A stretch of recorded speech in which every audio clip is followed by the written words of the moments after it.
Esther. This is what happened during the time of Xerxes, the Xerxes who ruled over 127 provinces stretching from India to Kush. At that time, King Xerxes reigned from his royal throne in the citadel of Susa, and in the 3rd year of his reign, he gave a banquet for all his nobles and officials.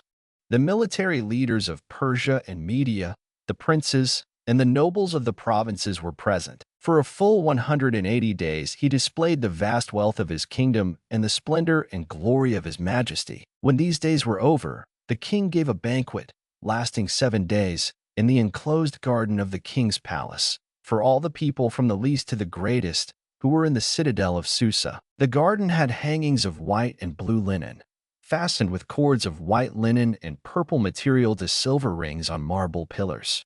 There were couches of gold and silver on a mosaic pavement of porphyry, marble, mother of pearl, and other costly stones. Wine was served in goblets of gold, each one different from the other, and the royal wine was abundant, in keeping with the king's liberality. By the king's command, each guest was allowed to drink in his own way, for the king instructed all the wine stewards to serve each man what he wished. Queen Vashti also gave a banquet for the women in the royal palace of King Xerxes. On the 7th day, when King Xerxes was in high spirits from wine, he commanded the 7 eunuchs who served him Mehuman, Biztha, Harbona, Bigtha, Abagtha, Zethar, and Carcass, to bring before him Queen Vashti, wearing her royal crown, in order to display her beauty to the people and nobles, for she was lovely to look at. But when the attendants delivered the king's command, Queen Vashti refused to come. Then the king became furious and burned with anger. Since it was customary for the king to consult experts in matters of law and justice, he spoke with the wise men who understood the times and were closest to the king: Karshina, Shethar, Admatha, Tarshish, Meres, Marcina, and Memucan, the 7 nobles of Persia and Media, who had special access to the king and were highest in the kingdom. According to law, what must be done to Queen Vashti? He asked. She has not obeyed the command of King Xerxes that the eunuchs have taken to her. Then Memucan replied in the presence of the king and the nobles, Queen Vashti has done wrong, not only against the king, but also against all the nobles and the peoples of all the provinces of King Xerxes. For the queen's conduct will become known to all the women, and so they will despise their husbands and say, King Xerxes commanded Queen Vashti to be brought before him, but she would not come. This very day the Persian and Median women of the nobility who have heard about the queen's conduct will respond to all the king's nobles in the same way. There will be no end of disrespect and discord. Therefore, if it pleases the king, let him issue a royal decree, and let it be written in the laws of Persia and Media, which cannot be repealed, that Vashti is never again to enter the presence of King Xerxes. Also let the king give her royal position to someone else who is better than she. Then when the king's edict is proclaimed throughout all his vast realm, all the women will respect their husbands, from the least to the greatest. The king and his nobles were pleased with this advice. So the king did as Memucan proposed. He sent dispatches to all parts of the kingdom, to each province in its own script, and to each people in its own language, proclaiming in each people's tongue that every man should be ruler over his own household. Later, when the anger of King Xerxes had subsided, he remembered Vashti and what she had done and what he had decreed about her. Then the king's personal attendants proposed, let a search be made for beautiful young virgins for the king. Let the king appoint commissioners in every province of his realm to bring all these beautiful girls into the harem at the citadel of Susa. Let them be placed under the care of Haggai, the king's eunuch, who is in charge of the women, and let beauty treatments be given to them. Then let the girl who pleases the king be queen instead of Vashti. This advice appealed to the king, and he followed it. Now there was in the citadel of Susa a Jew of the tribe of Benjamin, named Mordecai, son of Jair, the son of Shimei, the son of Kish, who had been carried into exile from Jerusalem by Nebuchadnezzar, king of Babylon. Among those taken captive with Jehoiakim, king of Judah, Mordecai had a cousin named Hadassah, whom he had brought up because she had neither father nor mother. This girl, who was also known as Esther, was lovely in form and features, and Mordecai had taken her as his own daughter when her father and mother died. When the king's order and edict had been proclaimed, Many girls were brought to the citadel of Susa and put under the care of Haggai. Esther also was taken to the king's palace and entrusted to Haggai, who had charge of the harem. The girl pleased him and won his favor. Immediately he provided her with her beauty treatments and special food. He assigned to her 7 maids selected from the king's palace and moved her and her maids into the best place in the harem. Esther had not revealed her nationality and family background, because Mordecai had forbidden her to do so. Every day he walked back and forth near the courtyard of the harem to find out how Esther was and what was happening to her. Before a girl's turn came to go into King Xerxes, she had to complete 12 months of beauty treatments prescribed for the women, 6 months with oil of myrrh and 6 with perfumes and cosmetics. And this is how she would go to the king. Anything she wanted was given her to take with her from the harem to the king's palace. In the evening, she would go there, and in the morning return to another part of the harem to the care of Shashgaz, the king's eunuch who was in charge of the concubines. She would not return to the king unless he was pleased with her and summoned her by name. When the turn came for Esther, the girl Mordecai had adopted, the daughter of his uncle Abihail, to go to the king, she asked for nothing other than what Haggai, the king's eunuch who was in charge of the harem, suggested. And Esther won the favor of everyone who saw her. She was taken to King Xerxes in the royal residence in the 10th month, the month of Tevath, in the 7th year of his reign. Now the king was attracted to Esther more than to any of the other women, and she won his favor and approval more than any of the other virgins. So he set a royal crown on her head and made her queen instead of Vashti. And the king gave a great banquet, Esther's banquet, for all his nobles and officials.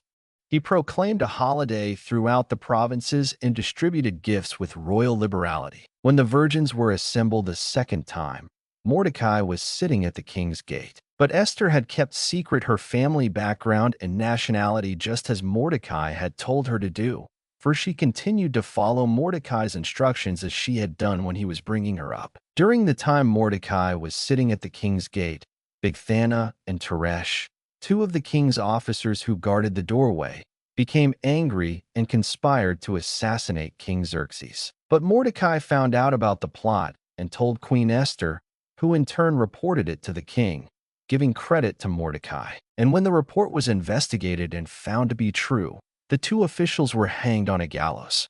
All this was recorded in the book of the annals in the presence of the king. After these events, King Xerxes honored Haman's son of Hammedatha, the Agagite, elevating him and giving him a seat of honor higher than that of all the other nobles. All the royal officials at the king's gate knelt down and paid honor to Haman, for the king had commanded this concerning him.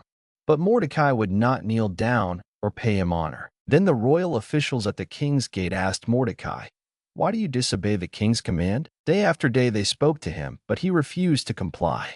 Therefore they told Haman about it to see whether Mordecai's behavior would be tolerated, for he had told them he was a Jew. When Haman saw that Mordecai would not kneel down or pay him honor, he was enraged. Yet having learned who Mordecai's people were, he scorned the idea of killing only Mordecai. Instead, Haman looked for a way to destroy all Mordecai's people, the Jews, throughout the whole kingdom of Xerxes. In the 12th year of King Xerxes, in the 1st month, the month of Nisan, they cast the pur, that is, the lot, in the presence of Haman to select a day and month. And the lot fell on the 12th month, the month of Adar. Then Haman said to King Xerxes, "There is a certain people dispersed and scattered among the peoples in all the provinces of your kingdom whose customs are different from those of all other people and who do not obey the king's laws.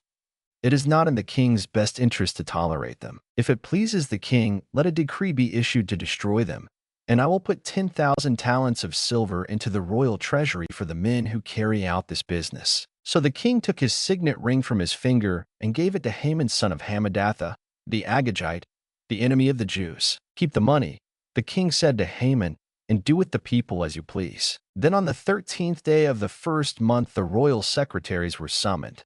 They wrote out in the script of each province and in the language of each people all Haman's orders to the king's satraps, the governors of the various provinces, and the nobles of the various peoples.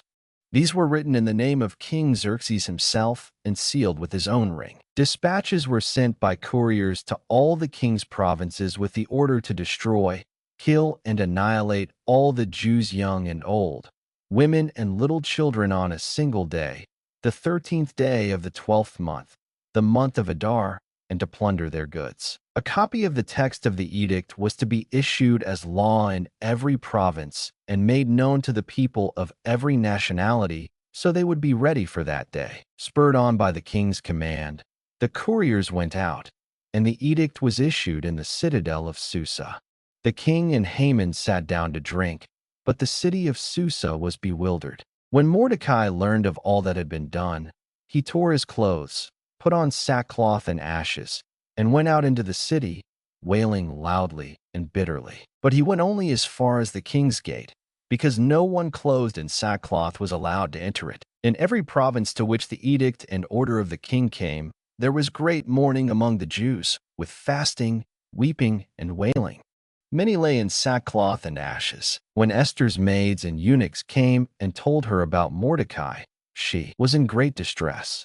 She sent clothes for him to put on instead of his sackcloth, but he would not accept them. Then Esther summoned Hathach, one of the king's eunuchs assigned to attend her, and ordered him to find out what was troubling Mordecai and why. So Hathach went out to Mordecai in the open square of the city in front of the king's gate. Mordecai told him everything that had happened to him, including the exact amount of money Haman had promised to pay into the royal treasury for the destruction of the Jews. He also gave him a copy of the text of the edict for their annihilation, which had been published in Susa, to show to Esther and explain it to her.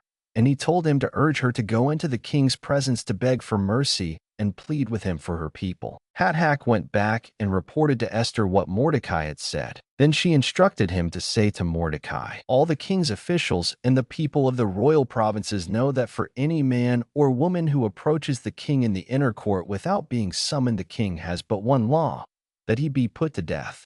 The only exception to this is for the king to extend the gold scepter to him and spare his life. But 30 days have passed since I was called to go to the king." When Esther's words were reported to Mordecai, he sent back this answer: "Do not think that because you are in the king's house you alone of all the Jews will escape. For if you remain silent at this time, relief and deliverance for the Jews will arise from another place, but you and your father's family will perish. And who knows but that you have come to royal position for such a time as this?" Then Esther sent this reply to Mordecai: "Go, gather together all the Jews who are in Susa and fast for me. Do not eat or drink for 3 days, night or day. I and my maids will fast as you do. When this is done, I will go to the king, even though it is against the law. And if I perish, I perish." So Mordecai went away and carried out all of Esther's instructions. On the 3rd day, Esther put on her royal robes and stood in the inner court of the palace, in front of the king's hall. The king was sitting on his royal throne in the hall, facing the entrance. When he saw Queen Esther standing in the court, he was pleased with her and held out to her the gold scepter that was in his hand. So Esther approached and touched the tip of the scepter. Then the king asked, "What is it, Queen Esther? What is your request?" "Even up to half the kingdom, it will be given you, if it pleases the king," replied Esther. "Let the king, together with Haman, come today to a banquet I have prepared for him." "Bring Haman at once," the king said, "so that we may do what Esther asks." So the king and Haman went to the banquet Esther had prepared. As they were drinking wine, the king again asked Esther, "Now what is your petition?" "It will be given you." "And what is your request?" "Even up to half the kingdom, it will be granted." Esther replied, "My petition and my request is this: if the king regards me with favor, and if it pleases the king to grant my petition and fulfill my request, let the king and Haman come tomorrow to the banquet I will prepare for them. Then I will answer the king's question." Haman went out that day happy and in high spirits. But when he saw Mordecai at the king's gate and observed that he neither rose nor showed fear in his presence, he was filled with rage against Mordecai. Nevertheless, Haman restrained himself and went home. Calling together his friends and Zeresh, his wife, Haman boasted to them about his vast wealth, his many sons, and all the ways the king had honored him, and how he had elevated him above the other nobles and officials. "And that's not all," Haman added. "I'm the only person Queen Esther invited to accompany the king to the banquet she gave, and she has invited me along with the king tomorrow. But all this gives me no satisfaction as long as I see that Jew Mordecai sitting at the king's gate. His wife Zeresh and all his friends said to him, "Have a gallows built, 75 feet high, and ask the king in the morning to have Mordecai hanged on it. Then go with the king to the dinner and be happy."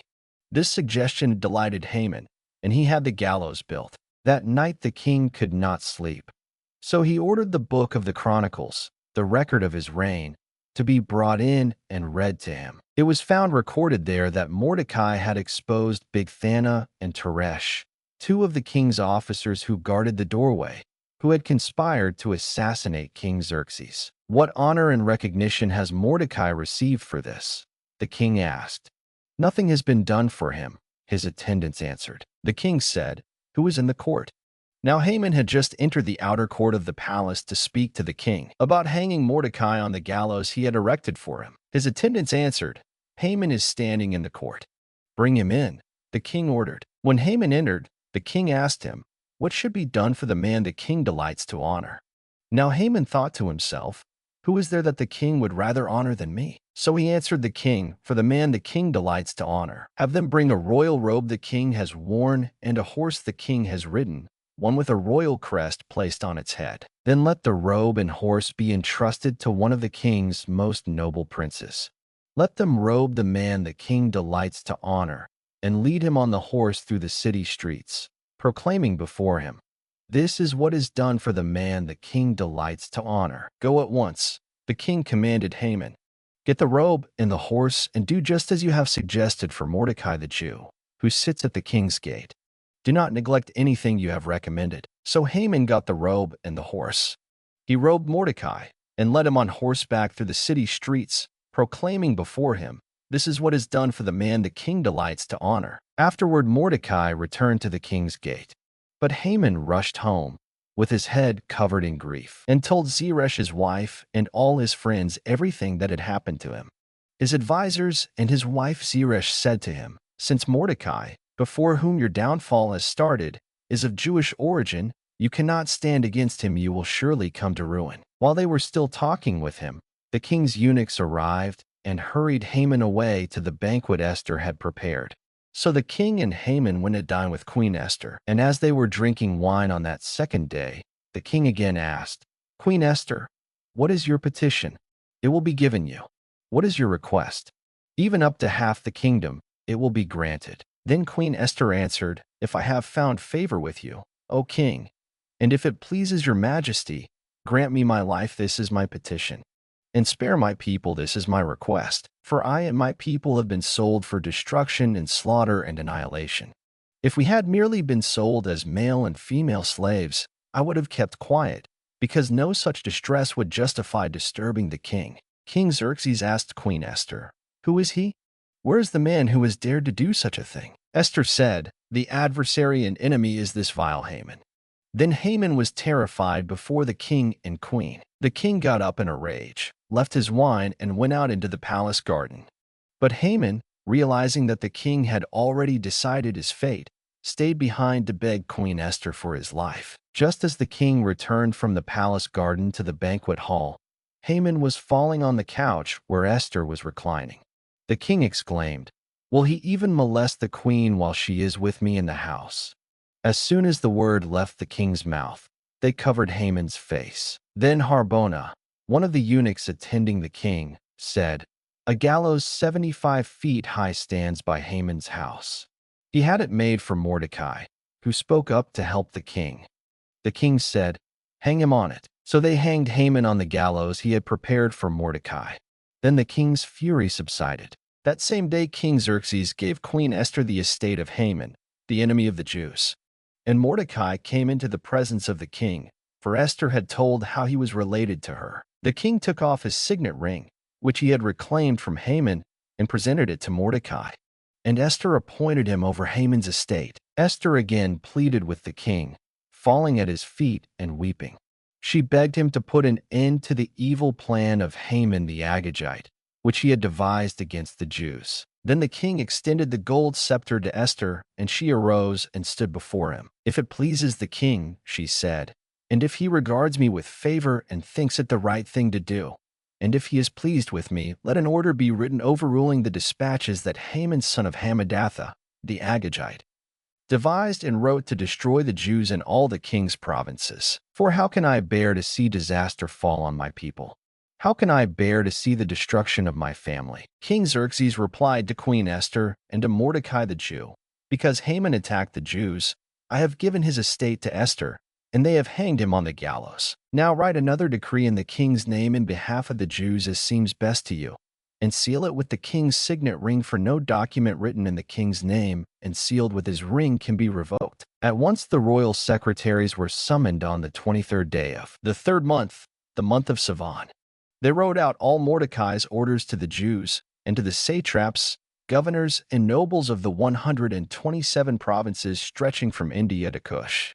These orders were written in the script of each province, in the language of each people, and also to the Jews in their own script and language. Mordecai wrote in the name of King Xerxes, sealed the dispatches with the king's signet ring, and sent them by mounted couriers, who rode fast horses especially bred for the king. The king's edict granted the Jews in every city the right to assemble and protect themselves, to destroy, kill, and annihilate any armed force of any nationality or province that might attack them and their women and children, and to plunder the property of their enemies. The day appointed for the Jews to do this in all the provinces of King Xerxes was the 13th day of the 12th month, the month of Adar. A copy of the text of the edict was to be issued as law in every province and made known to the people of every nationality, so that the Jews would be ready on that day to avenge themselves on their enemies. The couriers, riding the royal horses, raced out, spurred on by the king's command.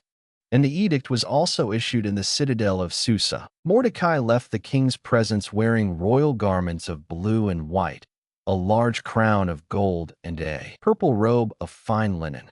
And the city of Susa held a joyous celebration. For the Jews it was a time of happiness and joy, gladness and honor. In every province and in every city, wherever the edict of the king went, there was joy and gladness among the Jews, with feasting and celebrating. And many people of other nationalities became Jews, because fear of the Jews had seized them. On the 13th day of the 12th month, the month of Adar, the edict commanded by the king was to be carried out. On this day the enemies of the Jews had hoped to overpower them, but now the tables were turned, and the Jews got the upper hand over those who hated them. The Jews assembled in their cities in all the provinces of King Xerxes to attack those seeking their destruction. No one could stand against them, because the people of all the other nationalities were afraid of them. And all the nobles of the provinces, the satraps, the governors, and the king's administrators helped the Jews, because fear of Mordecai had seized them. Mordecai was prominent in the palace. His reputation spread throughout the provinces, and he became more and more powerful. The Jews struck down all their enemies with the sword, killing and destroying them, and they did what they pleased to those who hated them. In the citadel of Susa, the Jews killed and destroyed 500 men. They also killed Parshandatha, Dalphon, Aspatha, Portha, Adalia, Aridatha, Parmashta, Arisai, Aridai, and Visatha, the 10 sons of Haman son of Hammedatha, the enemy of the Jews.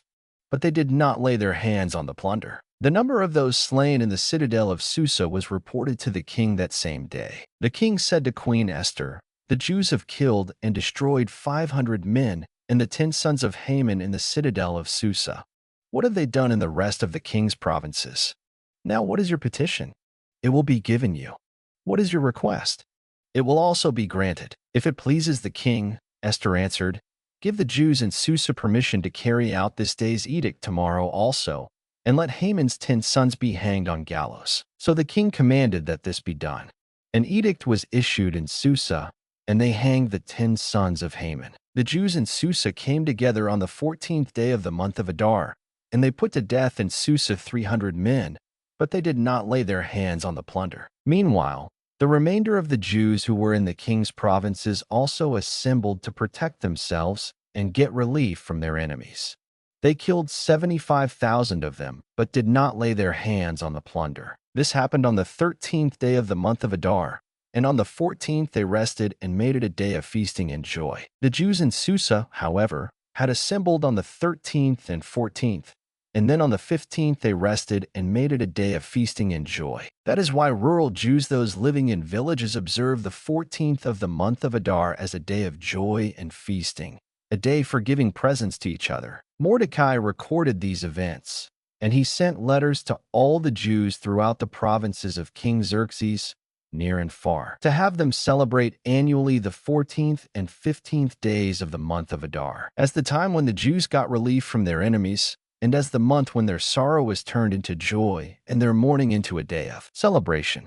He wrote them to observe the days as days of feasting and joy and giving presents of food to one another and gifts to the poor. So the Jews agreed to continue the celebration they had begun, doing what Mordecai had written to them. For Haman, son of Hammedatha, the Agagite, the enemy of all the Jews, had plotted against the Jews to destroy them and had cast the pur, that is, the lot, for their ruin and destruction. But when the plot came to the king's attention, he issued written orders that the evil scheme Haman had devised against the Jews should come back onto his own head, and that he and his sons should be hanged on the gallows. Therefore these days were called Purim, from the word pur, because of everything written in this letter, and because of what they had seen and what had happened to them. The Jews took it upon themselves to establish the custom that they and their descendants and all who join them should without fail observe these 2 days every year, in the way prescribed and at the time appointed. These days should be remembered and observed in every generation by every family, and in every province, and in every city.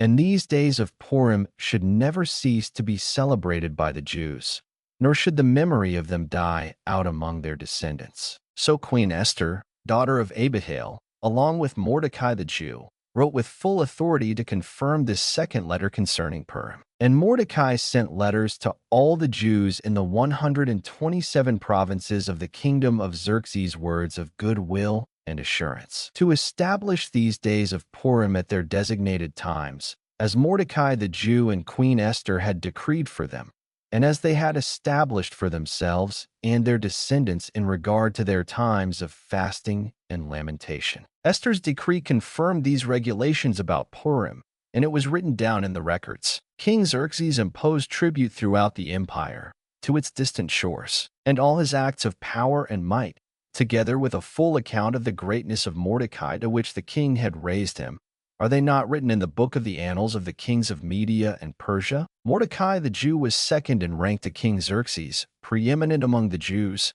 and held in high esteem by his many fellow Jews, because he worked for the good of his people and spoke up for the welfare of all the Jews.